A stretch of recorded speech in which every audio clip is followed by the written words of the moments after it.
Magandang araw po muli sa inyo lahat at muli po gagawin po natin ng ating exercise sa bawat araw. Ah, Unang oras ng ating mga pang-araw-araw na buhay kailangan natin ng ehersisyo.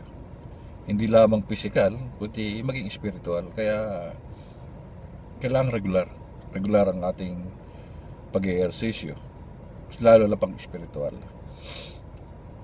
Kagaya naman nakakaraan, idudugtong natin uli ang ating talata sa pagkakataon ito. Ito ay magmumula sa Epeso 6, talatang 2, na kung saan ay sinasabing, igalang mo ang iyong ama at ang iyong ina, na siyang unang utos na may pangako. Ano yung sinasabi sa Epeso 6, talatang 2? Igagalang natin ang ating ama at ang ating ina. Sa makatuwid, yung ating magulang. Kung nabubuhay silang parehas sila. Kung wala ang isa, kaya nga dinagdag ama at ina. Gagalang natin yung nabubuhay. Agad nabubuhay sila, igagalang natin sila. At ano mangyayari? Merong pangakong kasama. At igalang mo ang iyong ama at ang iyong ina. Ito ang unang utos na may pangako sa buong Biblia. Ito pa lang ang kauna-unang utos sa atin bilang anak, na tayo ay dapat gumalang sa ating ama at sa ating ina. Ano ang pangako? Ano yung katumbas? Ano yung gantimpala? Ang gantimpala ay nasa 3 Dagtong na natin sa 3. Upang yumaon kang mabuti, maging mabuti ka, at lumaon ang iyong buhay dito sa lupa. Ano ang katumbas? Magiging mabuti ang iyong buhay at pagpapalain ka ng ating Panginoon Diyos. Yung magiging mabuti ka, iba yun sa pinagpapala o lumalaon. Pag lumaon, malaon, mayaman. Yan. Yun ang pinakamababaw na Tagalog nun Pagyayamanin ka ng ating Panginoong Diyos. Kagaya ng mga naunang mga talatang tinalakay natin, unang-una sa umaga, makikipag-ugnayan tayo sa Diyos. Pangalawa, hingin natin ang kanyang karunungan para sa mga darating na problema sa ating buhay at sitwasyon sa ating buhay. Pangatlo ay mananatili tayo sa kanyang mga salita. Mananatili tayo sa kanyang katwiran. At isa sa kanyang katwiran ay ang paggalang sa ama at sa ina.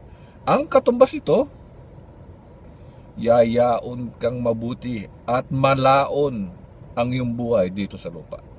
Mabuti ka na dito sa lupa. Lahat ng alang magiging pintas sa iyo ang iyong kapwa-tao, kahit ng chismosang tao. Walang magiging pintas sa iyo yan.